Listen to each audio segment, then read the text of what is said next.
Radhakrishnan PSC ചെയർമാനായിരുന്നല്ലോ. അപ്പോൾ ആ കാലത്ത് ഈ ഡോക്ടർ KM എബ്രഹാമിനെ കണ്ടിട്ടുണ്ടോ? പിന്നെ എബ്രഹാമിനെ എനിക്ക് അല്ലാതെ തന്നെ അറിയാം. കാരണം ഞാൻ വൈസ് ചാൻസലർ ആയിരുന്ന കാലത്ത് അദ്ദേഹം ഫൈനാൻസ് സെക്രട്ടറി ആയിരുന്നു. അദ്ദേഹവും പിന്നെ ബേബിയും MA ബേബിയും തോമസ് ഐസക്കും കൂടി ചേർന്നിട്ട് 3 സാമ്പത്തിക അന്വേഷണങ്ങൾ യൂണിവേഴ്സിറ്റിയിൽ എൻ്റെ പീരീഡിൽ നടത്തി.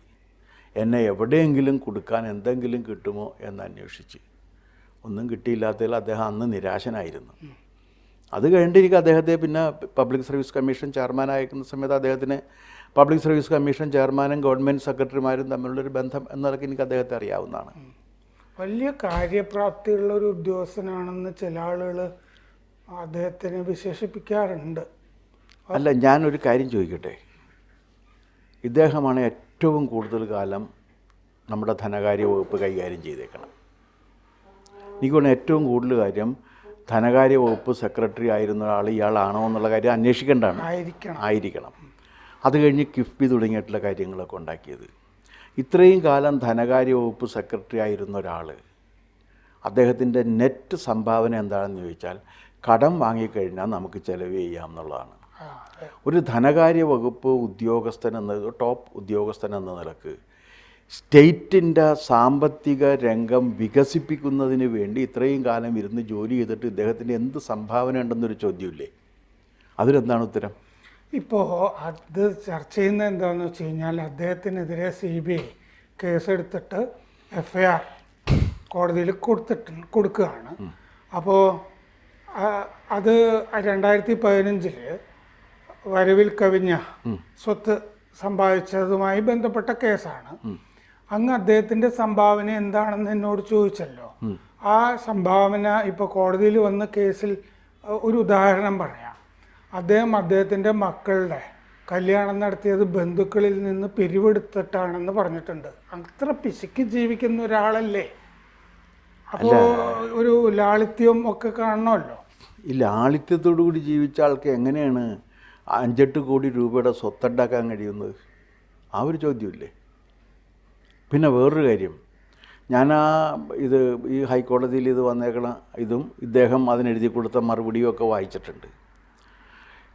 അപ്പോൾ അദ്ദേഹം പറഞ്ഞത്, ഞാൻ ഈ EMI എന്ന് പറഞ്ഞു കഴിഞ്ഞാൽ ഓരോ മാസവും മാസത്തിലെ വായ്പെടുത്ത് ആ തിരിച്ചടവ് നടത്തിക്കൊണ്ടിരുന്നത് അച്ഛൻ്റെയും അമ്മയുടെയും പെൻഷൻ കാശ് തുകയിൽ നിന്നാണ് എന്ന് പറയുന്നുണ്ട്. അവർ മരിച്ചു പോയിരുന്നു. പിന്നെ നേരത്തെ പറഞ്ഞ ഇദ്ദേഹം മഹാനാണ് എന്ന് പറഞ്ഞ് പ്രചരിപ്പിക്കാൻ ഒരു സംഘം പത്രപ്രവർത്തകരുണ്ട്. ജേക്കബ് ജോർജ്, സണ്ണിക്കുട്ടി അബ്രഹാം, ജോൺ മുണ്ടമറ്റം തുടങ്ങിയ അങ്ങയുടെ പഴയകാല സഹപ്രവർത്തകർ അടങ്ങുന്ന ഒരു വലിയ സംഘം തിരുവനന്തപുരത്തുണ്ട്. അവരെല്ലാവരും എപ്പോഴും പറയുന്ന കാര്യം എബ്രഹാം മഹാനാണെന്നാണ് പറയുന്നത്. അദ്ദേഹം കാര്യപ്രാപ്തിയാണ്. ഈ കാര്യപ്രാപ്തിയുള്ള എബ്രഹാം സാമ്പത്തിക രംഗം കൈകാര്യം ചെയ്തിട്ട് നമ്മുടെ സംസ്ഥാനം ഇത്ര കഠിനമായ സാമ്പത്തിക പ്രതിസന്ധിയിലേക്ക് പോവുകയാണ് ഉണ്ടായത്. അപ്പോൾ അദ്ദേഹത്തിൻ്റെ കാര്യക്ഷമത സംശയിക്കേണ്ടതല്ലേ? എൻ്റെ ചോദ്യം അതാണ്. കാര്യക്ഷമതയുള്ളൊരു ഉദ്യോഗസ്ഥനാണെന്നുണ്ടെങ്കിൽ ഈ സാമ്പത്തിക രംഗം വികസിപ്പിക്കുന്നതിനും അതിൻ്റെ ഇൻകം ജനറേറ്റ് ചെയ്യാനുള്ള മാർഗങ്ങളും പറഞ്ഞു കൊടുക്കില്ലേ? കാര്യപ്രാപ്തിയിലും മുഖ്യമന്ത്രിക്ക് വലിയ വിശ്വാസമുണ്ട്. കാരണം അസാധാരണമായിട്ടുള്ള ഈ ഒരു പ്രസ്താവന ഏറ്റവും ഒടുവിലെ പത്രസമ്മേളനത്തിൽ മുഖ്യമന്ത്രിയുടെ ഭാഗത്തു നിന്നുണ്ടായി. ഈ ഹൈക്കോടതി ജഡ്ജി ബാബു മറ്റേ CBIക്ക് വിട്ട് വിധി പ്രസ്താവിച്ചല്ലോ, പ്രഥമ ദൃഷ്ടിയ തെളിവുണ്ട് എന്നൊക്കെ പറഞ്ഞിട്ട്. അപ്പം മുഖ്യമന്ത്രി പിണറായി വിജയൻ പത്രസമ്മേളനത്തിൽ പറഞ്ഞത്, എനിക്കൊരു കത്ത് എബ്രഹാം തന്നിട്ടുണ്ട്, അതിലും ചില വശങ്ങളുണ്ട് ആലോചിക്കേണ്ടത്, അപ്പോൾ അതൊക്കെ വെച്ചിട്ട് തീരുമാനിക്കാം എന്നാണ്. എന്ന് പറഞ്ഞാൽ ചീഫ് പ്രിൻസിപ്പൽ സെക്രട്ടറിയാണ്. ഇങ്ങനൊരാളെ ഇങ്ങനൊരു വിധി വന്നാൽ എത്ര തന്നെ ഇൻറ്റഗ്രിറ്റി ഉണ്ടെങ്കിലും ഒക്കെ മാറ്റി നിർത്തുക എന്നുള്ളത് ഒരു മര്യാദയാണ്, സാമാന്യ മര്യാദയാണ്. അതില്ല. അപ്പോൾ അത് അങ്ങനെ ചെയ്യാം. അവിടെ നിന്നൊരു കത്ത് മേടിച്ചിട്ട് ഞാൻ പുറത്താക്കില്ല എന്ന് പറയുന്നതിൽ എന്തിനാ? അല്ല, ഇദ്ദേഹത്തിൻ്റെ ഒരു കാര്യം എന്താണെന്ന് വെച്ചാൽ UDF അധികാരത്തിൽ വരുമ്പോൾ ഇദ്ദേഹം കണ്ടത്തിൽ കുടുംബാംഗമാണ്. ദീർഘകാലം കണ്ടത്തിൽ കുടുംബ ട്രസ്റ്റിൻ്റെയോ ഫാമിലി അസോസിയേഷൻ്റെയോ പ്രസിഡൻ്റായിട്ട് ഇദ്ദേഹം ചെയ്തിട്ടുണ്ട്. അപ്പോൾ ഒരു കണ്ടത്തിൽ കുടുംബാംഗം എന്ന നിലക്കുള്ള ഒരു സംരക്ഷണം ഉമ്മൻചാണ്ടിയുടെ ഭാഗത്തു നിന്നും മറ്റ് UDF നേതാക്കളുടെ ഭാഗത്തു നിന്നും അദ്ദേഹത്തിന് കിട്ടും.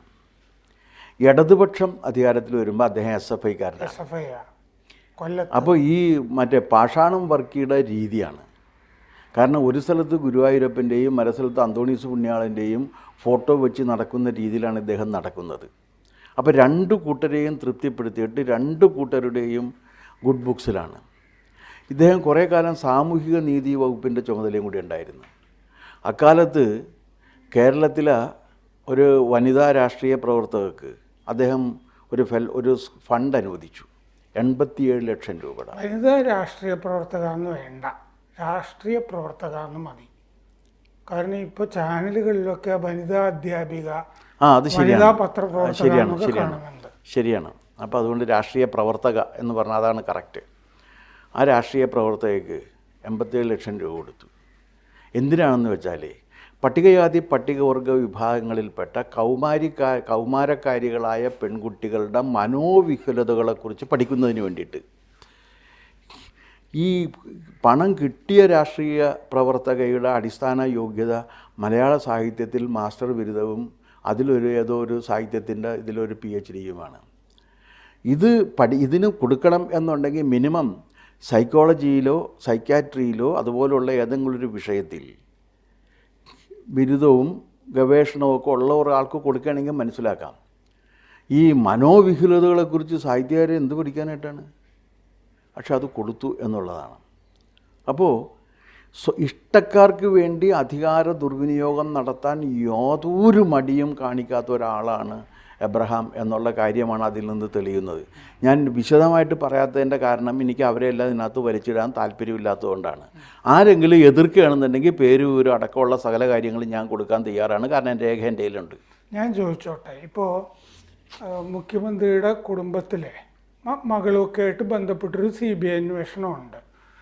ഈ അദ്ദേഹത്തിൻ്റെ പ്രിൻസിപ്പൽ സെക്രട്ടറിയായ ചീഫ് സെക്രട്ടറിയായ ഈ എബ്രഹാമിനെതിരെയും CBI അന്വേഷണം വന്നു. അപ്പം മുഖ്യമന്ത്രിയുടെ തലത്തിലേക്ക് എബ്രഹാം ഉയരുകയല്ലേ ചെയ്തിരിക്കുന്നത്? അല്ല, അതിനേക്കാൾ നേരെ തിരിച്ച് എബ്രഹാമിൻ്റെ തലത്തിലേക്ക് മുഖ്യമന്ത്രി എത്തിയെന്ന് പറയുന്നതായിരിക്കും ശരി. കാരണം മുഖ്യമന്ത്രി എന്ന് പറഞ്ഞാൽ നമ്മളൊരു സങ്കല്പമുണ്ടല്ലോ, ആരായിരുന്നാലും നമ്മളെല്ലാം ആദരിക്കേണ്ട ഒരു പദവിയാണ് മുഖ്യമന്ത്രി. കാരണം the respect always goes not to the person but to the position. ആ പദവിയെ നമ്മൾ ആദരിക്കുകയും ചെയ്യണം. അപ്പോൾ ആ പദവിയിലേക്ക് ഇദ്ദേഹം ഉയർന്നു എന്ന് പറയുന്നതാണ് ശരി, അല്ലെങ്കിൽ മറ്റദ്ദേഹം താഴ്ന്നു എന്ന് പറയുന്നതും ശരിയാണ്. രണ്ടായാലും കണക്കാണ്. പക്ഷേ ഒരു കാര്യം നമ്മൾ ശ്രദ്ധിക്കേണ്ടത് എന്താണെന്ന് വെച്ച് കഴിഞ്ഞാൽ, ഇതുപോലുള്ള ഒരു സാമ്പത്തിക, എന്നിട്ട് എന്താണ് നമ്മുടെ ഏറ്റവും കൂടുതൽ കടമാണ് നമ്മൾ ചെന്ന് നിൽക്കുന്നത്. നമുക്ക് എല്ലാവർക്കും കുറേ കടമുണ്ട്. കടം വാങ്ങി കഞ്ഞി കഴിക്കാം എന്ന് സ്ഥാപിക്കുന്നതിൻ്റെ സാമ്പത്തിക മിടുക്ക് എന്താണുള്ളത്? ഒരാൾ സാമ്പത്തിക വിദഗ്ധനാണ്, സാമ്പത്തിക മിടുക്കാണ്. ഇനി വേറൊരു കാര്യമില്ലേ, കിഫ്ബി ഉണ്ടാക്കിയിട്ട് എവിടെയോ പോയിട്ട് മണിയടിച്ചല്ലോ. മസാല അത് ഞാൻ ഇപ്പോൾ ഓർത്തതാ, ലണ്ടനിൽ പോയിട്ട് മണിയടിച്ചല്ലോ. ആ മണിയടിക്കാൻ പോകുന്നതിന് മുമ്പ് അങ്ങനെ മണിയടിക്കാൻ പോകുന്നതിന് ആവശ്യമായ അംഗീകാരവും സമ്മതവും റിസർവ് ബാങ്കിൽ നിന്ന് നേടിയിരുന്നില്ല. അത് റിസർവ് ബാങ്കിൽ നിന്ന് നേടിയിരുന്നെങ്കിൽ അവിടെ നിന്ന് കുറച്ച് പലിശക്ക് എടുത്തിട്ട് പിന്നെ അതിന് കൂടുതൽ പലിശ നമുക്ക് കൊടുക്കേണ്ടി വരുമായിരുന്നില്ല. നമ്മൾ ഇരട്ടി പലിശ കൊടുത്തിട്ടാണ് അവിടെ നിന്ന് കാശ് വാങ്ങിച്ചത്. അത് തന്നെ ഇദ്ദേഹത്തിൻ്റെ ഒരു കഴിവില്ലായ്മയല്ലേ. തോമസ് ഐസക്കിന് ജനറൽ ഫിനാൻസിങ്ങിനെ കുറിച്ച് യാതൊന്നും അറിയില്ല എന്നുള്ള കാര്യം നമുക്ക് എല്ലാവർക്കും അറിയാവുന്ന കാര്യമാണ്. പബ്ലിക് ഫിനാൻസിനെ കുറിച്ച് അദ്ദേഹത്തിന് യാതൊന്നും അറിയില്ല. അദ്ദേഹത്തിൻ്റെ ഗവേഷണ വിഷയം എന്ന് പറഞ്ഞാൽ ഒരു പ്രത്യേക കാലഘട്ടം.